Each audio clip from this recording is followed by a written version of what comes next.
ఢిల్లీలో వాయు కాలుష్యం ప్రమాదకరంగా మారింది. దీంతో ఉష్ణోగ్రతలు క్రమంగా పడిపోతున్నాయి. వాయు కాలుష్యం కారణంగా ఢిల్లీ గ్యాస్ ఛాంబర్లా మారింది. దేశ రాజధానిలోని చాలా ప్రాంతాల్లో AQI 400 పాయింట్లు దాటింది.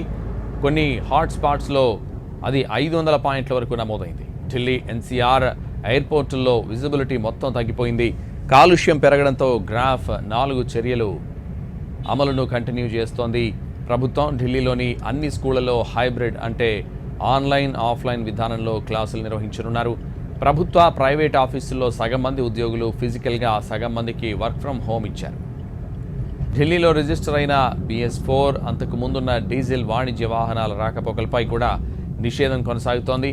నిర్మాణ సంబంధిత పనులను కొద్ది రోజులు ఆపేయాలని ప్రభుత్వం స్పష్టం చేసింది. 50% మంది ఉద్యోగులకు వర్క్ ఫ్రం హోమ్ ఇవ్వాలని సూచించింది. మరోవైపు వాయు కాలుష్యంతో ప్రజలు స్వచ్ఛమైన గాలి పీల్చుకోవడం కష్టంగా మారింది. ప్రజలు గొంతు, తలనొప్పి, కళ్లమంటలు, నిద్ర సరిగ్గా పట్టకపోవడం వంటి సమస్యలతో ఇబ్బంది పడుతున్నారు.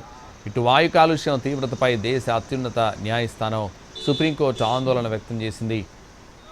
గాలి విషపూరితమై జీవనమే ప్రశ్నార్థకం అవుతున్న ఈ సమయంలో ధనికులు తమ ఇళ్లను క్లీన్ ఎయిర్ బబుల్స్గా మార్చుకుంటున్నారు. వాయు కాలుష్య తీవ్రతకు మాస్కులు కూడా సరిపోకపోవడంతో విషపు గాలిని పీల్చడం తప్ప మరో మార్గం కనిపించడం లేదు. శ్రీమంతులు శుభ్రమైన గాలిని పీలుస్తుంటే సాధారణ ప్రజలు మాత్రం విషవాయువుల్ని పీల్చి బతుకీడుస్తున్నారు. ఢిల్లీలో కాలుష్యం సామాజిక అసమానతలకు దారితీస్తోంది.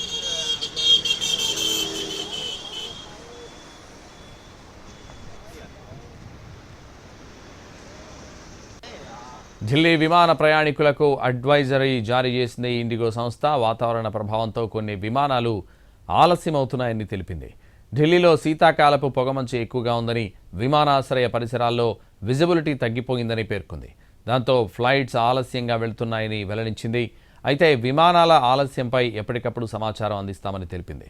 పరిస్థితిని నిరంతరం పర్యవేక్షిస్తున్నామని, భద్రతకు ప్రథమ ప్రాధాన్యం ఇస్తూ ఫ్లైట్ కార్యకలాపాలు కొనసాగిస్తామని ఇండిగో తెలిపింది.